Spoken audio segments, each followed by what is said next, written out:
আমলনামায় জান্নাতি সব কাজ থাকবে, তারপরে সে জান্নাত পাবে না। এটা কিভাবে?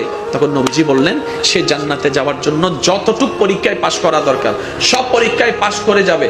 হঠাৎ করে একজন এসে আল্লাহর দরবারে বিচারের কাঠগড়ায় দাঁড়ায় বলবে, আল্লাহ, ওর সাথে আমার কিছু লেনদেন আছে, ওর সাথে আমার কিছু হিসাব নিকাশ বাকি। আল্লাহ তাআলা বলবেন, কি হিসাব? সে বান্দা বলবে, আল্লাহ, আমি দুনিয়াতে একটু দরিদ্র ছিলাম, গরিব ছিলাম, তার অনেক টাকা ছিল, সে অনেক সময় আমাকে অনেকবারই আমাকে আঘাত দিয়ে কথা বলেছে, অপমান করেছে। আল্লাহ, ওই অপমানের বিচার আমি দুনিয়াতে পাই নাই, কারণ আমি গরিব ছিলাম দুনিয়াবিভাবে। আমি বললো, চিৎকার করলো, কেউ শুনে নাই, শুনবে না। আল্লাহ, ওইখানে শুনে নাই, কারণ ওইখানে তো আমার মালিক নেই, এখন তো তুমি আছো আমার মালিক। আল্লাহ, আমাকে এই হিসাবটা একটু বুঝাই দিতে বলো, কেন সে আমাকে অপমান করেছে। আল্লাহ তাআলা জিজ্ঞেস করবেন, ও বান্দা, তোমার এই যে কথা বলছে, ও কি সত্য বলছে?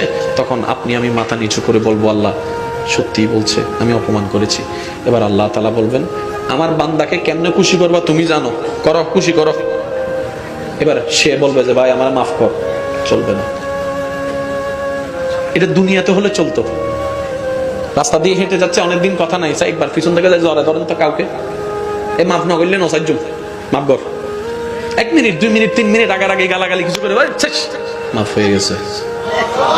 দুনিয়াতে মাপ পাওয়া যত সহজ, হাসরে মাপ পাওয়া তার চাইতে 1000 গুণ বেশি কঠিন। আমার ইমানদার ভাইরা, বিশ্বাস করেন, আপনি চাইলেই পারবেন, কঠিন কিছুই নয়। বান্দা যখন চেষ্টা করে, রবের রহমতও তাকে সাহায্য করে, বলেন না সুবহানাল্লাহ। এবার সে মাপ চাইতে থাকবে, ভাই, আমাকে মাফ করে দে, আল্লাহর বিচারে আমি পাশ হয়ে গেছি, জান্নাত পেয়ে যাব, এখন তোর কারণে আটকে গেছি, ভাই, আমার মাফ করে দে। সে বলবে যে, না, আমাকে খুশি কর। তো খুশি করার জন্য কি দরকার? টাকা।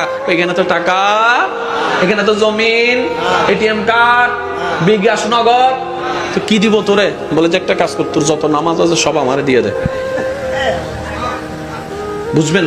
তোর যত নামাজ আছে সব আমারে দিয়ে দে, তাহলে আমি আল্লাহর দরবার থেকে আপিলটা তুলে নিব। ভাই, তোর নামাজ সবগুলো রাখ, তুই যা। এবার আরেকজন এসে বলবে, আল্লাহ, আমারও একটা হাফিল আছে। তোমার কি হাফিল? আল্লাহ, সে দুনিয়াতে পাওয়ারফুল থাকার কারণে যেমনি ইচ্ছে তেমনি সম্পদ ভোগ করেছে, দখল করেছে। আমার বাড়ির সামনে দেওয়াল একটা 1 ইঞ্চি তুলে ভিতরে ডুবে দিছে। আমি যতবারই মামলা করেছি, টাকা খাওয়াই সব উল্টাই দিছে। আমি ওখানে বিচার পাই না, কিন্তু আমার এখানে বিচার লাগবে।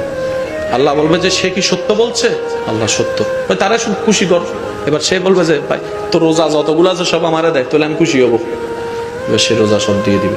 এইভাবে এক একজন আসবে, এক একজনকে সওয়াব দিতে দিতে দিতে দিতে দিতে দিতে জান্নাতে যাওয়ার যত সওয়াব সব হয়ে যাবে, সব হয়ে যাবে। এটা বিষয়টা কেমন হলো? ওই যে চট্টগ্রামের ভাষায় আমরা একটা কথা বলি, গরদ দুয়ারও তাই, জোরে বলেন না।